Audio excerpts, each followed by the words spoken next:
wrap our app into a navigation container.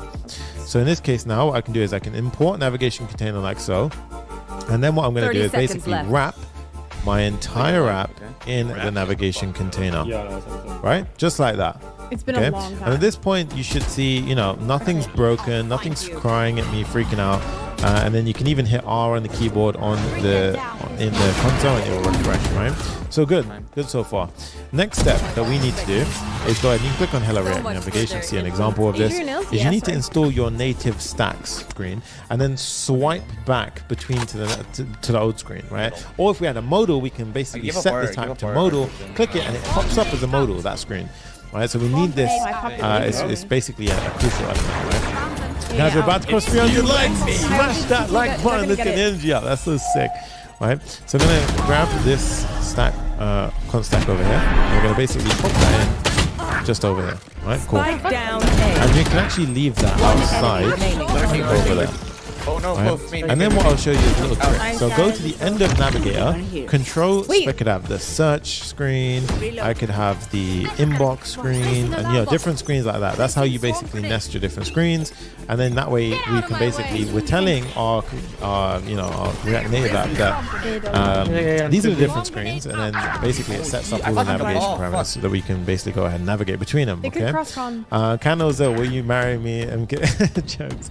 All right. So in this case, we've got the home screen, right?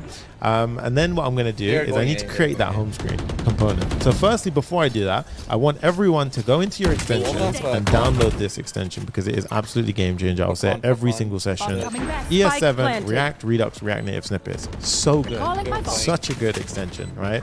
So simple. It's just snippets that allow us to write functional components really easy. So download that. Just click install and it'll do that. And then what I want you to do is go into your folder structure. At the app.tsx level, create a folder, call it screens. Simple as. And then inside of screens, all I want you to do is create something called a home screen. .tsx. Okay? React Native functional component with an export. And I went up to ChatGPT to help you out, and I have ChatGPT videos to help out coming along the line. Or join the community guys with Full Stack Hero and ask for help. That's the main thing, right? So in this case, we got the home screen right here. And what we're going to do, and by the way, all this code will be available on the GitHub repo afterwards. If you want it, check it out. Links in the description, right?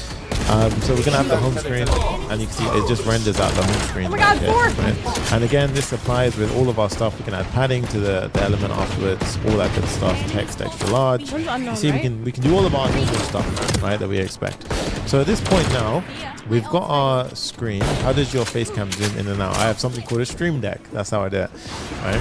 And what I basically want is, remember, we captured our UI pictures before, and none of these have this ugly looking header, right? I don't want that header. So how can I change it? Well, you can change the default options, but I actually want to go ahead and change just this screen option. And I'm going to add an argument here called options. And inside of here, I'm going to add an object. And then I'm going to say header shown is false. 30 seconds See, it's left. like the GitHub Copilot. It's listening to me, right? So I'm going to do this. And then as soon as I hit save, what you'll find is the header disappears. Now, it's very important to understand that the view here is like, if I was to get rid of this padding, what if I was just in look what happens. You see how it goes all the way into that dangerous area? Right? So what we want to do with our screens is tend to use something called the safe area view. And you're going to have two once you've installed the React Native dependencies. Try to use the React Native one. It's just a safe use. So go ahead and pop that in. You can get rid of the old dependency. And what this will do is it will only use the safe area. Now the safe area is basically outside the notch. So that way you're not cutting off any text or any of that stuff. So to avoid all that, and it will account for all different types of phones and all that kind of stuff, right? So yeah.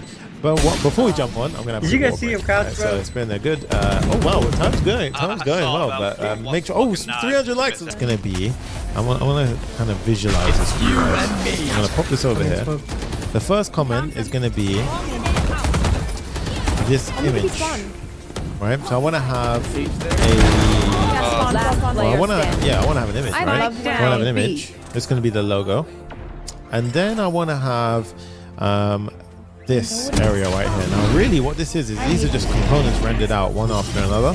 So these are just being rendered out one after another. Appreciate you, man. Thank you, Heath, them as well. And thank you, Swaraj. Honestly, I love and appreciate all of your messages. I see you guys. All right.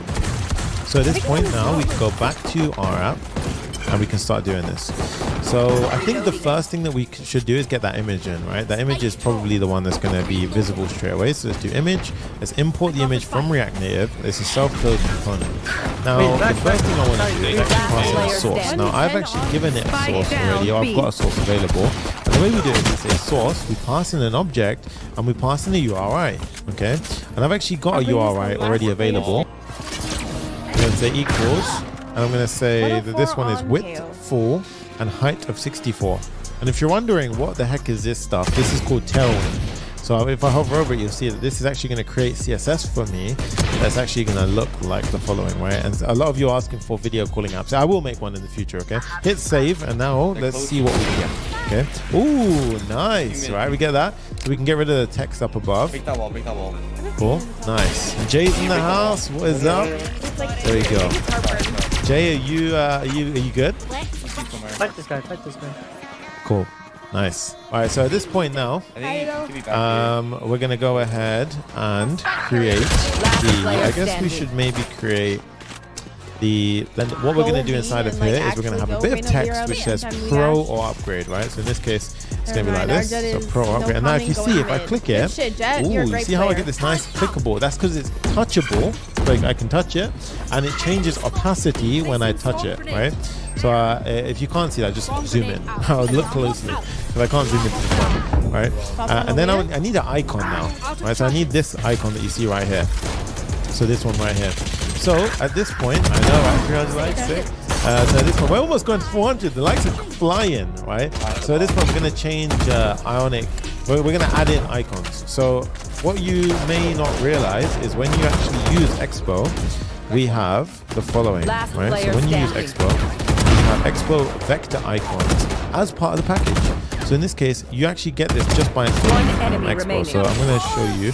If you go to icons in the Expo documentation, it will show you how to use it. So that's just assume that you do this approach when you're doing it yourself. So in this case, person, we have an icon right here, and I actually want to use person circle. So we're going to copy this from here, right? So in this case, I'm going to copy it, go over to my code, paste it in, and then what I'm going to do is render it. Okay, so I'm going to copy that, and I'm going to pop it in like so. And I'm going to show my simulator and hit OK.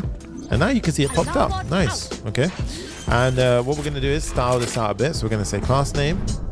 And then here's going to say, this is actually going to be an absolutely positioned element. And the reason being is because I want to throw it over here on the right? And it doesn't matter how much I scroll around this screen, I don't want to show. So basically, if I show you this app, right, this is the live one. See, no matter what I do, or if I go up and down, it's going to always be stuck in that top right. And that's what I want here. Okay, so I'm going to say absolute. And this is going to be a Z50 because I never want it to be buried behind something. Z means the layer that you're positioning it in. Top is going to be 5 and the right is going to be 10, right? Oh, that's amazing. Somebody just received an internship as a software. So today I did. Okay, so red. Oh, it was. Okay, so it is kicking. I guess it's just super subtle. Right, so gray, relative. I'm ruining the game. Right? So in this case, that's I'm ruining the game. I'm going to go all of this. I want it to be in a scrollable view, right? So I want to add a scroll view, and a scroll view is basically like a view, but it's just scrollable. So in this case, if I throw it here, now you can see I can scroll. Right, so that's better, and it also adds a little bit of padding to the top, which I like. Right, so we've got a tiny bit of that. Now we've got this scrollable feature, which I didn't have before. Okay. Okay, bro. Nobody. Going to be text centrally aligned. And I'm also going to say text. And remember, in Tailwind, we have something called we have the just-in-time compiler. And the just-in-time compiler allows us to have dynamic values in square brackets. We can still have that here. We can pass it in like so. And you can see we can still actually pass in our own colors. So it's really, really cool to actually go ahead and see that, right? Faisal says, hi bro, I'm at work. I want to drop in and say you are awesome. You're awesome, dude, for tuning in. Make sure you don't get caught at work. But thank you so much for tuning in. Right, we're going to change it to say upgrade. And then, yeah, so that's looking pretty good so far. Now for the action row, right? Let's actually get something pretty nicely looking like this, right? So action row, that's what we want to do. And the action row should take a few different things in as arguments, right? So as props. So we're going to make it a customizable element, and each time we pass in different props, it will render out these different icons and different colors. So I'm going to show you how to do that. So first things first, go to app.tsx level, create a new folder called components. Right? Yeah, no one pressed the like button twice. Otherwise, yeah, you know what's going to happen. So at this point, we're going to do that, and then we're going to create a component inside the components folder called action row.tsx. Right? And then React Native functional exported component. Bam. We can get rid of the React at top. No longer needed. All right, and that's good. And then what we're going to do is we're going to basically mask out, customize our custom component with, right? So by passing in different props or properties, we can actually customize how a component will be rendered out on the screen. Right? So in this case, we've got different colors, different screens, and we're going to also say vertical. Okay. Yeah, we'll cover that in this. Oh yeah, I know what we're doing. Okay. So we need to actually support this. So first things first is the props come through here. Now all of those individual props that you just saw, I have to basically, I'm going to do something called destructuring, and I do teach this inside the course. So remember, check out 0 if you want to learn more about your JavaScript fundamentals, or just learn more the videos. It's all up to you. So in this case, the props are getting destructured here, but this is not where it ends, right? You have to define the prop types here. And this is where TypeScript is basically going to help us protect against unwanted bugs or anything like that. So we actually have to say that we have to basically tell it the shape of the props that it expects. So in this case, we've got the title, right, which is going to be a string. So the title is going to be a string. Then we've got the screen, which is going to be of type any. And the reason that because it's any right now, just for now, right, is because what's it called? What's that last stream was at that time? Oh yeah, this is so good to see. I'm gonna ignore, but I see. Right. So when the screen is any, that's because we haven't got the correct type definition just yet. That's because we're going to navigate to a certain screen. Then we're going to have color, and this is going to be for a string, right? Then we're going to have 3 more, and these are going to be all optional, which means you don't have to pass them in. So requires pro, icon,